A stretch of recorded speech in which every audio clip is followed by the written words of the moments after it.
Salut à tous, bienvenue dans The Programmatic Society, un programme qui vous propose d'entendre la voix de ceux qui font le marché du programmatique, en français dans le son, international dans le ton. Une émission soutenue par Energy Global et Smile Wanted, avec pour partenaires médias Redcard et 100% Média. Ce contenu est accessible également en podcast sur les principales plateformes d'écoute. Cette semaine, notre thème est le suivant, la place de l'audio digital dans une stratégie d'achat média. Bien que la radio traditionnelle reste le média audio favori des Français, elle s'est beaucoup digitalisée depuis quelques années. Aujourd'hui, il faut savoir que 82% des Français écoutent un contenu audio chaque jour et que 12% des auditeurs de podcasts ont déjà acheté un produit médiatisé dans un podcast. Ce format attractif, permettant de toucher des populations jeunes et un ciblage de qualité, attire de plus en plus d'annonceurs. Au premier trimestre 2022, on comptait 2 fois plus d'annonceurs qu'en 2021 et l'audio digital représentait plus de 58% d'impressions servies.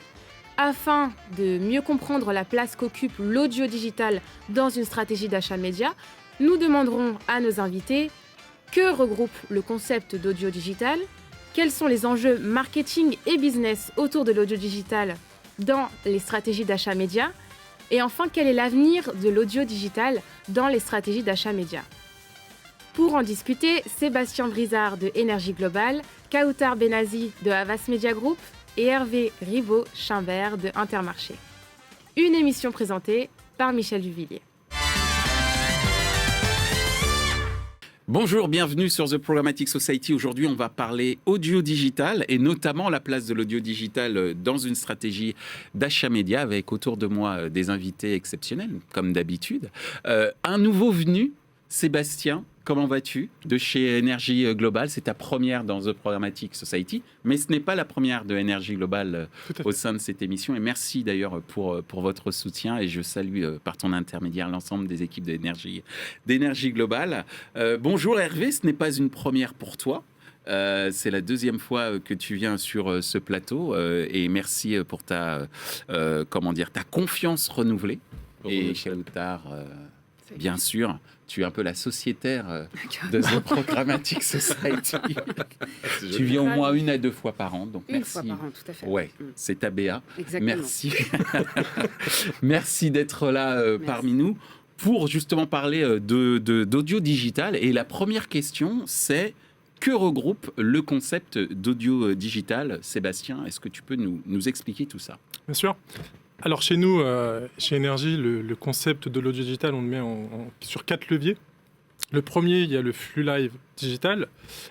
Faut juste rappeler qu'aujourd'hui, la majorité de l'écoute radio, puisqu'on est un groupe radio historiquement, est écoutée sur les flux radio, donc le flux live radio. Mais, donc 39 millions d'auditeurs quotidiens, mais on a une audience qui se digitalise. Donc on a 22% de l'audience aujourd'hui qui est fait via des devices digitaux. Les enceintes connectées qui se développent, le smartphone, l'ordinateur, etc. Donc ça, le flux live digital, c'est le premier levier. Le deuxième levier, on appelle ça chez Energy les créations originales, donc les web radios. On est précurseur chez Energy puisque ça fait une quinzaine d'années qu'on est positionné sur les web radios. On a aujourd'hui plus de 230 web radios et surtout une écoute considérable puisqu'on a 48 millions d'écoutes actives par mois. Ce qui nous place premier... Sur les web radios. Sur les web radios, tout à fait. Ce qui nous place premier acteur privé. Donc ça, c'est la première partie. On dit création originale pour les web radios parce que elles sont fabriquées par les directions artistiques des antennes. Donc voilà. La deuxième brique des créations originales, ce sont les podcasts. On a les podcasts replay et on a surtout les podcasts natifs qu'on a accéléré dessus il y a 2 ans. Et effectivement, on aura l'occasion d'en reparler, je pense, au moment de l'émission. Mais aujourd'hui, on se positionne énormément là-dessus. Et la quatrième, qu'on n'a pas chez nous, la quatrième brique, c'est effectivement les plateformes de streaming. D'accord. Alors nous, on en rigole chez Energy parce que ça se développe, mais on a tendance à dire qu'ils nous ont un petit peu... On les a inspirés, la radio, puisqu'au départ... elle diffusait de la musique et aujourd'hui, elle diffuse du live. Spotify a lancé un produit live qui est ni plus ni moins de la radio. Voilà. Merci Sébastien de nous avoir expliqué un petit peu ce que regroupait ce concept d'audio digital par le prisme de la réalité du groupe Énergie, hein, j'ai effectivement découvert les web radios il y a quelques années maintenant, grâce au groupe Énergie, et notamment à travers deux marques comme Chéri FM et Nostalgie. Oui, je suis un peu plus âgé que certains de nos auditeurs, mais c'est vrai, et que ça a été un vrai bonheur. Et ce qui était assez intéressant, c'était également, mais je ne veux pas faire trop la promo d'Énergie Globale, hein, mais quand même l'introduction des publicités assez bien personnalisées dans ces différents flux. Donc, effectivement, c'est un très gros groupe, en tout cas, le groupe Énergie sur l'audio digital. Ta vision en tant qu'annonceur, Hervé, sur l'audio digital, quelle est-elle ? Qu'est-ce que ça regroupe pour toi en tant qu'annonceur, le concept d'audio digital ? Pour un annonceur, c'est tout ce qui peut s'écouter par le son, parce que le dénominateur commun, c'est le son, en dehors d'un flux hertzien. Voilà, donc, et d'ailleurs, j'apporterai peut-être une petite précision sur les podcasts, parce que pour moi, les podcasts, il y a des bouts d'émissions, donc c'est ce que tu dis, du replay, donc ça, on a bien compris. Il y a des programmes originaux aussi, qui n'existent que via les podcasts, hein, qui sont from scratch et qui permettent d'adresser une certaine partie de la population sur des thématiques diverses et variées. Les fameux podcasts natifs auxquels faisait référence Sébastien. Dans les podcasts natifs, c'est un terme générique, mais dedans, il y a ces bouts d'émissions-là et aussi les podcasts qui sont liés à des annonceurs qui peuvent se raconter. C'est pour ça. Alors, c'est des émissions qui sont plus ou moins récurrentes, mais c'est pour ça que je fais un peu cette distinction entre les programmes originaux et des podcasts d'annonceurs qui expriment leur ADN, leur histoire, qui peuvent être récurrents ou ultra thématiques, ou ultra précis dans un calendrier. Voilà. Et alors, c'est bien les flux, mais il y a aussi une histoire de tuyaux. Et sur les podcasts, il y a deux choses à distinguer. Il y a les podcasts qu'on télécharge, hein, qui sont à disposition et qui finalement atterrissent soit sur une enceinte, soit sur un smartphone. Et ça, c'est un peu embêtant pour nous, annonceurs, parce qu'on a une rupture technologique sur les métriques d'écoute et de consultation. Et alors, Médiamétrie, en 2016, avait fait une petite étude pour savoir ce qui se passait. C'est-à-dire, est-ce qu'on se tombe dans un trou noir où c'est vraiment écouté, on va jusqu'au bout, etc. Puis depuis, il n'y a pas eu grand-chose. Et ça, c'est une première partie. Donc, on télécharge et on réécoute comme on veut. Donc là, on est un peu dans une nébuleuse. Et puis, il y a les podcasts qui sont finalement streamés sur des owned médias d'éditeurs. Et là, pour le coup, on a les métriques. Parce que là, comme c'est dans le flux, c'est dans le RSS, en fait, là, ça marche plutôt bien pour les métriques. Donc voilà. Nous, on essaye d'être assez précis là-dessus. Et j'ai envie de dire, pour un annonceur, que c'est encore une nébuleuse. Hein. Il y a beaucoup, beaucoup de créations. Il y a des créations qui viennent de gens qui savent faire, donc qui sont spécialistes soit de l'audio, soit de l'écriture, parce qu'il y a beaucoup de podcasts qui sont développés chez les éditeurs papier, la presse écrite. Donc c'est les deux grands spécialistes. Et puis il y a eu un Eldorado aussi des podcasts, d'où la naissance de grands producteurs type Magellan, type qu'on connaît bien. Et ça fait que c'est un marché qui a foisonné. Et donc, c'est un marché multipolaire, c'est un marché protéiforme. Et il faut faire le tri du bon grain de livret dans ce marché. Et donc, il faut déjà orienter les gens vers les bons podcasts. Donc, nous, annonceurs, on a non seulement on peut parrainer des bouts de podcasts ou des bouts de flux live, comme tu l'as décrit, Sébastien, ou alors on peut en créer nous-mêmes. Voilà. Mais il faut orienter les gens vers ça. Donc, on a un travail de sélection. C'est un peu comme les gens qui vont sur Netflix, puis ils sont paumés parce qu'ils ne savent pas quoi regarder. Ben là, c'est pareil. Moyenne un quart d'heure pour trouver exactement. Un programme sur Netflix, un peu. Alors, il y a des... Bon, pour un annonceur comme nous, il y a des pépites aussi. Puis, moi, je suis assez curieux. Je suis tombé sur des sociétaires de la Comédie Française qui ont écrit ou réécrit ou interprété des Tintins. Alors, c'est extraordinaire, avec le son, le bruitage. Ça, c'est voilà, petite minute de détente. Mais sérieusement, c'est incroyable ce qu'on peut faire. Puis comme il y a de la technologie du son surround, des choses peut-être que tu pourras développer aussi, parce que le groupe Énergie est assez avancé sur la maîtrise du son, et ben, c'est un terrain de jeu incroyable. Voilà. Alors, tu as dit un marché multipolaire, protéiforme. Comment une agence comme Havas, de ton côté, Kautar, comment, de ton point de vue, tu regrouperais le concept, enfin, comment tu définirais, le concept d'audio digital de ton point de vue? On vient d'avoir le point de vue d'un annonceur avec Hervé. À la croisée de ce que vient de dire Sébastien et de ce que vient de dire Hervé, c'est vrai que là, ils ont surtout insisté sur tout ce qui était accès, vecteur d'accès. Pour nous, d'un point de vue agence, c'est un nouveau territoire d'expression pour des marques où elles vont pouvoir justement s'adresser en fait de manière beaucoup plus intimiste, en ayant un pouvoir d'évocation, mais tout en gardant aussi en tête la recherche de la performance, puisqu'il s'agit encore une fois d'aller toucher les cibles et de pouvoir les amener justement par rapport à certaines valeurs de marque ou à des produits. Donc c'est vraiment un nouvel environnement qui est hyper dense, qui est pluriel, dans lequel il va falloir que la marque s'intègre finalement. On ne place pas en écho juste un spot publicitaire, on a la possibilité aussi de s'y intégrer et de développer justement des approches beaucoup plus organiques. Donc voilà, c'est comme ça qu'on le voit en tout cas d'un point de vue agence. Alors justement, dans ce monde multipolaire de l'audio, notamment de l'audio digital, quels sont les enjeux marketing et business, notamment dans le cadre des stratégies médias, où j'allais te dire, Sébastien, pour inciter à intégrer ce type de format dans les stratégies médias. Comment tu fais pour ça rejoint un peu, Michel, ça revient un peu à ce qui a été évoqué avant, c'est qu'il y a un problème et il y a un enjeu sur l'accessibilité. Donc nous, chez Énergie, on se développe dessus depuis un peu plus de 2 ans, et notamment par la création d'un hub premium sur l'audio digital avec nos contenus originaux, donc effectivement nos flux live, nos web radios, nos podcasts natifs qui ne sont pas des podcasts de marque. Donc on a créé et on les décline par marque. Je te vois sourire. Conte-moi l'aventure, qui est un podcast destiné aux enfants, donc aux parents aussi. By Chérie FM, on a décliné 3615 podcast by Nostalgie. Donc le claim, c'est des trucs de vieux racontés aux jeunes ou des trucs de jeunes racontés aux vieux. Comment ça s'appelle, tu dis? 3615 podcast. Ok, je vais écouter. Par exemple, tu pourras dire à ta fille qu'est-ce qu'était une cabine téléphonique, et elle pourra t'expliquer TikTok. Voilà. Parce que c'était qu'une cassette. Une cassette, VHS, etc. Donc ça, ce sont nos contenus propriétaires.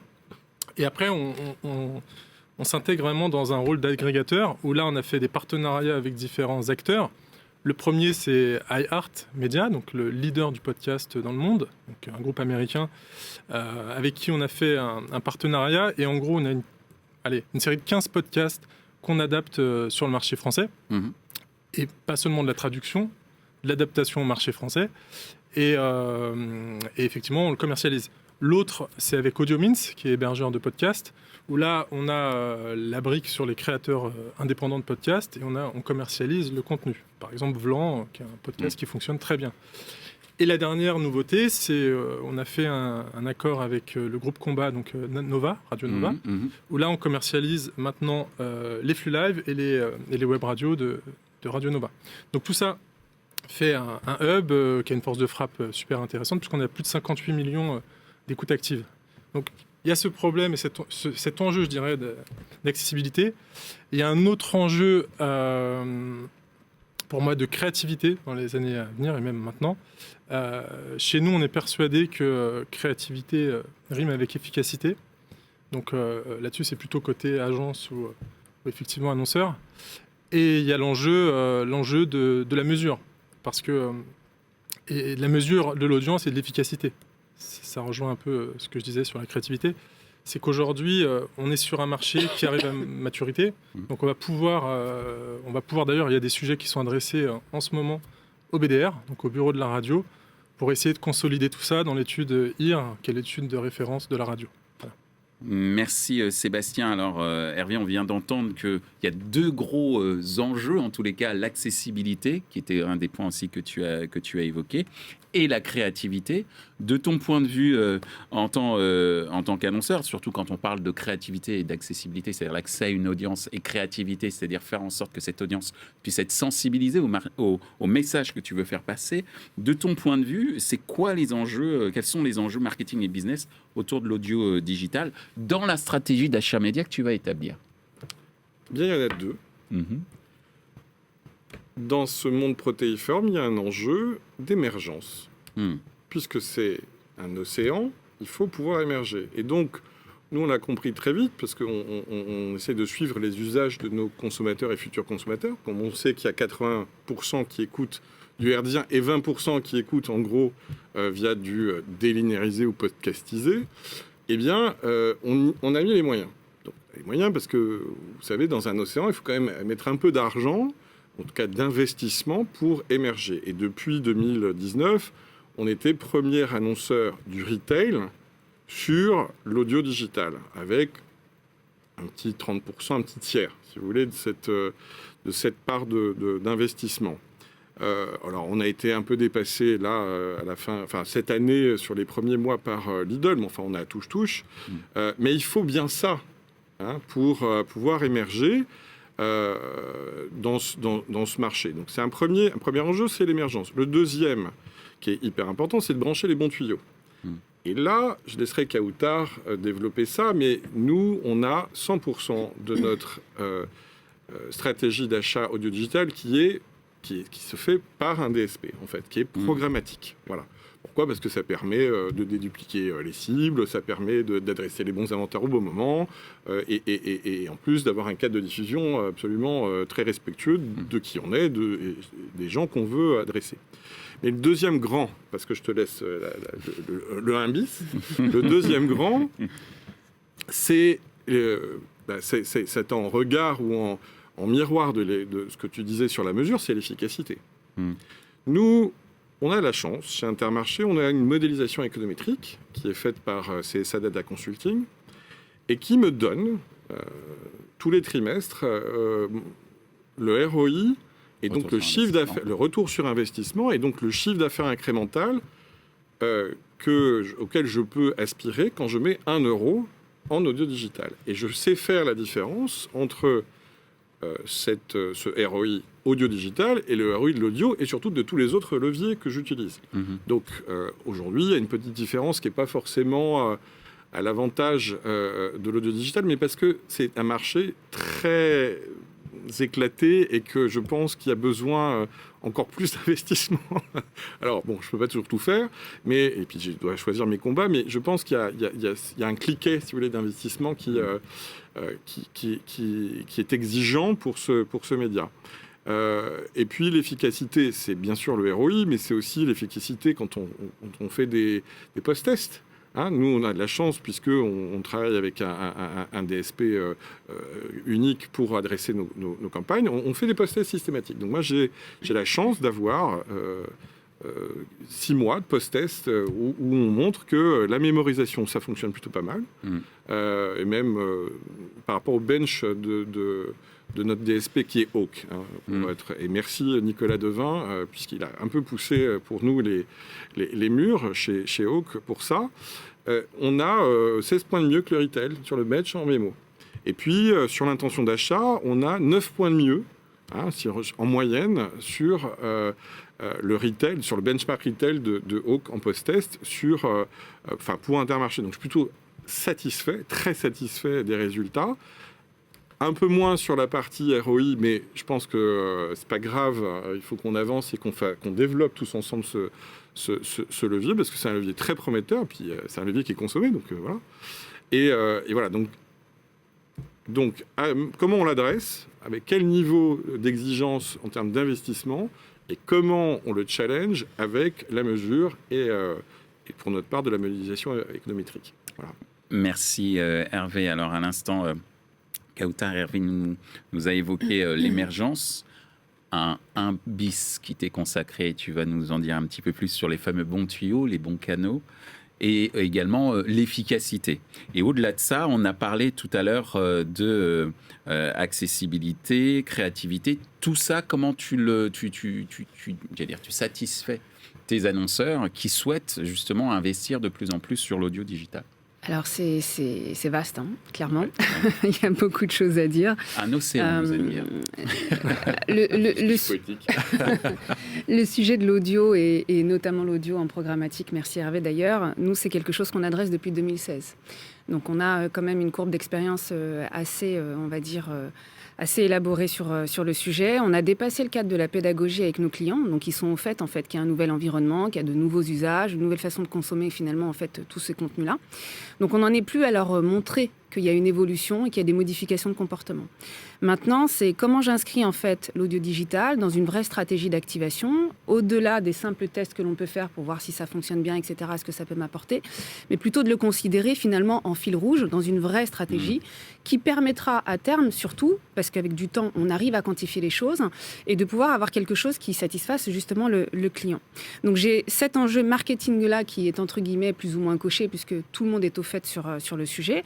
Maintenant, charge à nous, justement, de sophistiquer aussi nos activations programmatiques ou nos activations digitales avec la totalité des offres qui existent sur le marché, puisqu'elles ne se valent pas toutes de la même façon. Certains éditeurs ont très très bien avancé sur ces sujets et pour preuve tout ce qu'a expliqué justement Sébastien.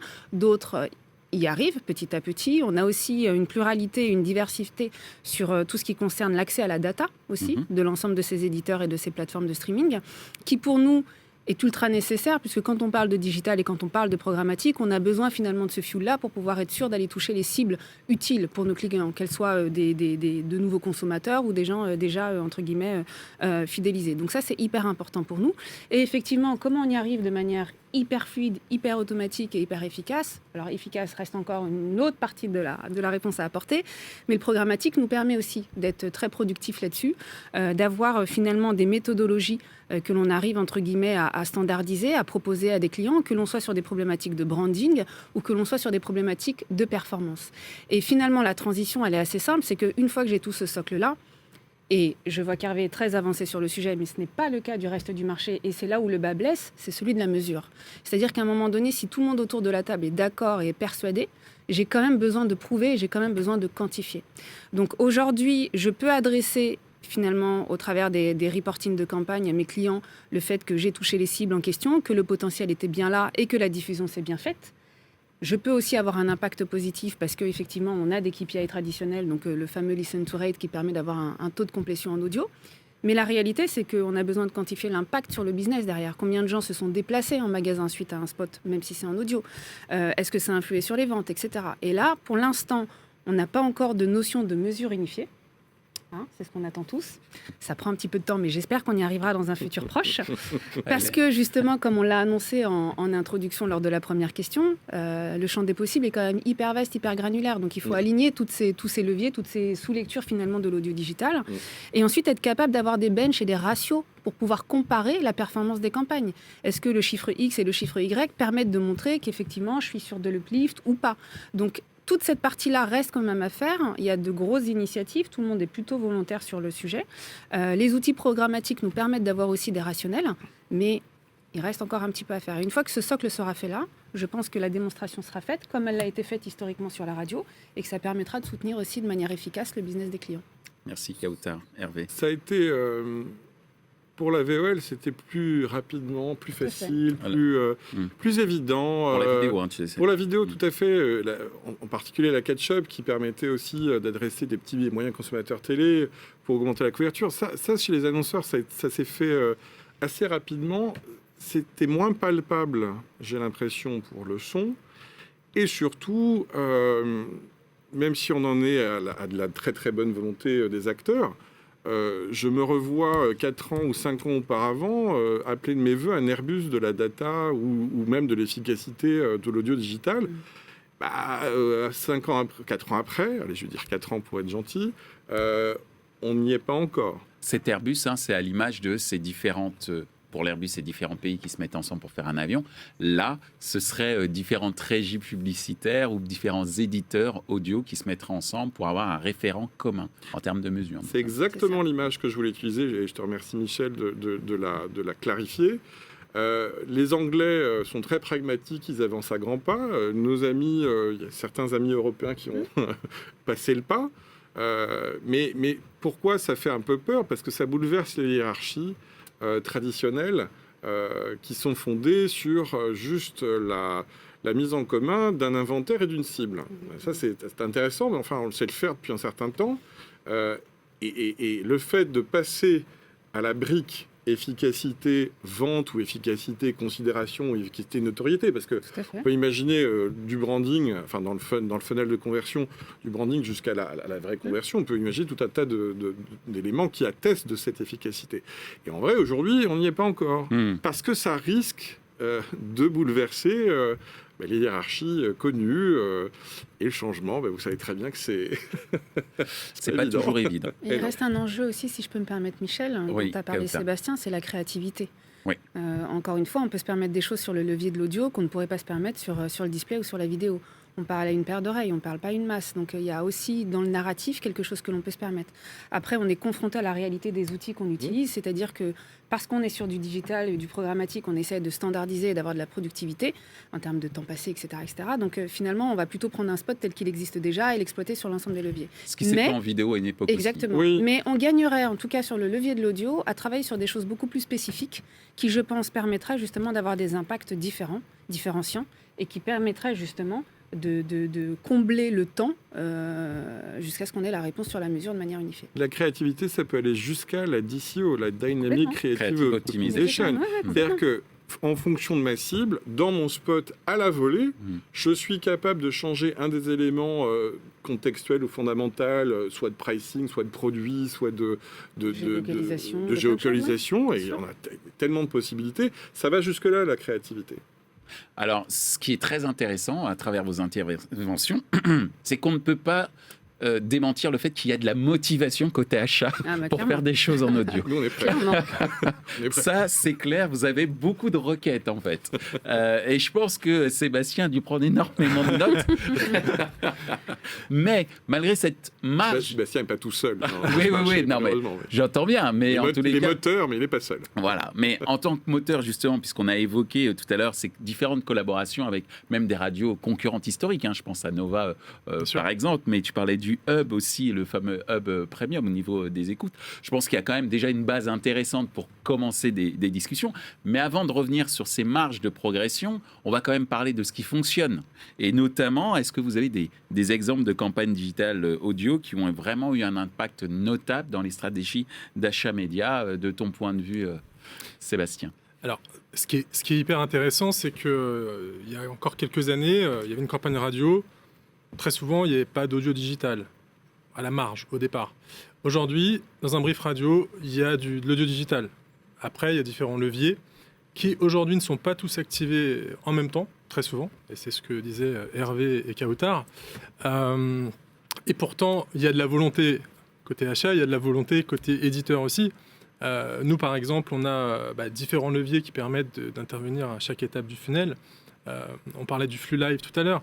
Hervé était client, merci Hervé, quand on a lancé effectivement le flux live avec un seul pré-roll, donc avec une émergence de dingue. De dingue, merci. et on continue. On travaille la mémorisation sur les web radios parce qu'on a un flux toutes les 10 minutes. Et d'ailleurs, il y a des choses à faire narrativement sur les web radios puisque tu as de la pub toutes les 10 minutes. Donc tu peux adapter des messages toutes les 10 minutes différents et raconter une histoire. Et en plus de ça, pour finir, il y a quelque chose d'intéressant que nous on constate, c'est qu'avec ces différents leviers, donc podcast, web radio, flux live, etc., on arrive à toucher des utilisateurs et in fine des consommateurs différents. Par exemple, pour vous donner quelques chiffres, le flux live radio, donc hertzien, c'est 50% de moins de 50 ans. Les podcasts, c'est 63% de moins de 50 ans. Donc on voit qu'on prend 13 points directement sur une population qui est un peu plus jeune.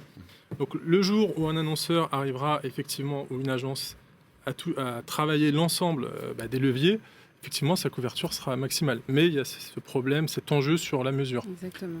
Merci Sébastien. Alors, Hervé, Kauta, est-ce que vous avez des exemples de campagnes digitales qui ont eu un impact notable dans les stratégies médias assez rapidement, parce qu'il faut qu'on avance en fait. Alors je peux faire Donc, une petite synthèse. je me permets... j'ai déjà un peu dévoilé les résultats, alors du coup, comme j'ai fait du teasing, tu peux... Non, mais de manière très concise, c'est ce que j'avais commencé à expliquer tout à l'heure, c'est-à-dire que dans les méthodologies d'achat, aujourd'hui, ce qu'on essaye de faire, c'est de dépasser le cadre du test, du one-shot, entre guillemets, et d'essayer d'installer des choses sur la durée. Alors bien évidemment, le but est de maintenir une expérience qui nous permette de quantifier en fait des résultats.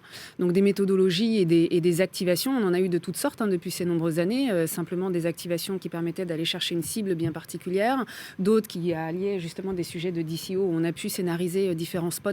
C'était notamment pour une grande marque de vêtements en fonction de la géolocalisation et en fonction de 3 lignes de vêtements, donc une pour les femmes, une pour les enfants et une pour les hommes. Donc on a aussi adapté la scénarisation. Il y a des mécaniques aussi de campagne où on intègre systématiquement des études de brand lift, donc des études de notoriété à la fin pour justement adresser des populations qui ont été assujetties à la publicité et d'autres non, pour voir justement quel est l'impact sur ces éléments-là. Et enfin, on se permet aussi de jouer avec, en fonction des éditeurs, de la data qui est disponible pour jouer sur les triggers et puis pouvoir adapter.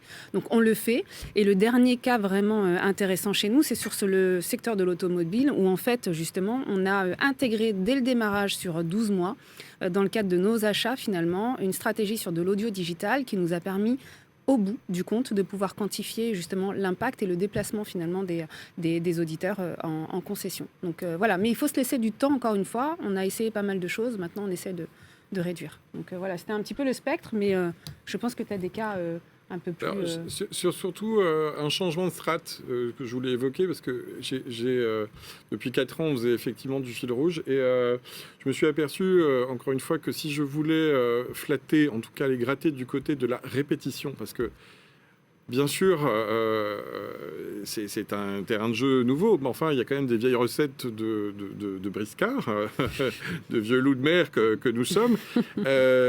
Pour que ça rentre dans les multi-stimuli qu'on envoie à nos cibles potentielles, il faut quand même répéter le message. Malheureusement, il faut que ça rentre, parce qu'on est assailli de messages publicitaires. Donc, pour faire ça, il faut un certain investissement. Et il y a des cliquets. Moi, je vois que si je mets moins de 60 000 € par semaine en audio digital, je suis pas au niveau de répétition qui permet justement cette impression dans la mémoire rétinienne de nos... mémoire auditive. Oui, mais rétinienne aussi, parce que c'est auditif, mais il faut que ça rentre aussi dans le cerveau. Ouais, de toute façon, c'est connecté, l'oreille et le cerveau, heureusement. Les chanteurs peuvent en attester. Bon, alors, et donc, pour faire ça, il faut concentrer. Donc moi, nous sommes passés avec Intermarché parce c'est vrai qu'on a un peu de recul. Du coup, alors on est passé cette année, mais peut-être que si j'ai plus de budget ou moins de budget, on verra. Mais on est passé plutôt à de la concentration sur ces grands événements, pour avoir cet effet de levier et cet effet de levier et de synergie des moyens amplifiés pour l'audio digital. Merci Hervé. Il faut qu'on fasse très très vite. C'est un sujet passionnant. Et c'est un sujet qui vous passionne, et notamment côté achat. Je vois qu'il y a une très grande envie, énormément de requêtes. Il y a de l'envie pour nous aussi. Mais ce qui veut dire également énormément d'opportunités pour un éditeur comme Énergie, pour une radio comme Énergie. On va arriver à cette dernière question, avant-dernière, pour être tout à fait précis quand même. Quel est selon vous l'avenir de l'audio digital dans les stratégies d'achat média, de ton point de vue, Sébastien ? L'avenir est très porteur, il est même le potentiel est énorme, parce que on le voit bien en fait, c'est finalement c'est un marché qui est à maturité, mais avec je dirais une exploitation publicitaire qui est encore sur certains leviers jeune. On en a parlé longtemps, donc on voit très bien qu'il y a du potentiel. Il y a aussi un autre sujet qui nous concerne, nous éditeurs, c'est la qualité de réception aussi de l'audio digital. Aujourd'hui, il y a de la 5G partout. Vous captez dans le métro, vous pouvez écouter l'audio digital. En général, vous captez dans le train, il y a le Wi-Fi. Vous avez l'écoute au casque. c'est toi qui parlais de ça tout à l'heure, on a, nous, mis en place le son binaural, qui est un peu le 3D que vous pourriez retrouver au cinéma, mais en audio. Et c'est pas encore super bien exploité. Donc, l'avenir est florissant, ça se voit et ça s'analyse dans les chiffres, parce que je regardais sur le S1 2022, on a 640 annonceurs. Ouais. C'est plus 100%. C'est 2 fois plus que l'année dernière, le premier semestre de l'année dernière. Ouais. Exactement. Et pareil pour le chiffre d'affaires. Plus 40% pour le S1 2022 par rapport au S1 2021. D'accord. Merci Hervé. Donc l'avenir est très bon. Et puis il y a un autre sujet qu'on traite nous depuis un moment chez Énergie et on se veut précurseur sur le sujet, ce sont les enceintes connectées et plus largement le voice commerce. Et là je pense qu'il y a aussi des très belles opportunités. Merci Sébastien. On parle voice commerce, donc ça doit te parler, j'imagine, Hervé, toi qui... oui, alors, je me suis un peu penché sur la question et c'est vrai que quand on fait son fond de rayon, on ne dit pas toujours Alexa, est-ce que tu peux me mettre ça sur ma liste de courses ? Bon, il faut qu'on fasse des tests et qu'on y aille. Moi déjà, être présent en branding, être présent sur la partie haute et mid-funnel, c'est déjà super parce que... on voit que ça fonctionne. Je vous ai donné quelques chiffres tout à l'heure de post-test et ça marche plutôt bien. L'avenir, c'est très simple. Moi, quand je veux vendre de l'audio digital, je dis, alors Intermarché, c'est un groupement d'adhérents, je dis comment vos enfants écoutent la radio ou écoutent du son. Et là, j'ai pas de problème pour vendre l'audio digital. Ah bah oui. Donc, vos enfants qui vont devenir des ados, des jeunes adultes, sont nos futurs consommateurs. Donc c'est aussi simple que ça. Et effectivement, vu les capacités technologiques des tuyaux, de la DCO et en fait de la qualité aussi des inventaires, c'est un marché qui va croître. Il croît déjà, c'est un marché en pleine croissance. Donc on le voit encore une fois, plus 40%, je répète, entre S1 2022 et S1 2021. 2 fois plus d'annonceurs. On est à l'aune d'un très beau marché qui doit être absolument mesuré pour qu'on en tire des vraies conclusions. On y revient toujours. Voilà, je crois que la notion de mesure, je crois qu'on aura compris que c'est ce qui va permettre de faire plus que décoller. Exactement, c'est Airbus. On a entendu. Décoller l'Airbus, voilà. Exactement, merci Hervé. Le mot de la fin... Enfin, pas tout à fait de la fin. Mais pour toi, Kautar, sur l'avenir de l'audio avant notre question 100% média. C'est encore une fois ce qu'on se dit, c'est-à-dire que c'est quelque chose qui est finalement pluriel. Et nous, notre enjeu, ça va être de pouvoir le définir comme étant vraiment quelque chose de... Enfin, il faut qu'on ait une approche globale par rapport à l'audio. Il ne faut pas qu'on le silote parce qu'il y a énormément justement de possibilités. Donc il faut vraiment qu'on ait cette vision des choses et cette façon de réfléchir. Charge à nous aussi de valoriser chacune en fait de ces offres-là en fonction de justement les enceintes, le stream, le podcast, etc. pour que ce soit vraiment compris pour un client dans sa globalité. Et après, encore une fois, il faut qu'on l'installe dans le mix média pour que ce soit pérenne et ça ne pourra être efficient que si, encore une fois, j'y reviens, on répond à cette question de la mesure. Donc finalement, c'est vraiment de prendre de la hauteur sur le sujet. Maintenant, je pense que tout le monde est convaincu et il faut qu'on réussisse à intégrer ça de manière globalisée et de mettre finalement le saut de la perf. Voilà. De la performance. Oui, on y revient quand même. Mais oui, voilà, c'est exactement ça. C'est ce qui nous manque. On est pragmatique. Quand on gagne, on joue. Et quand on joue, si on peut gagner, c'est quand même mieux. Très bien. Merci Hervé, merci Kautar, merci Sébastien. Mais ce n'est pas tout à fait terminé puisque nous avons la fameuse question qui tient tant à cœur à Kautar, la question 100% média.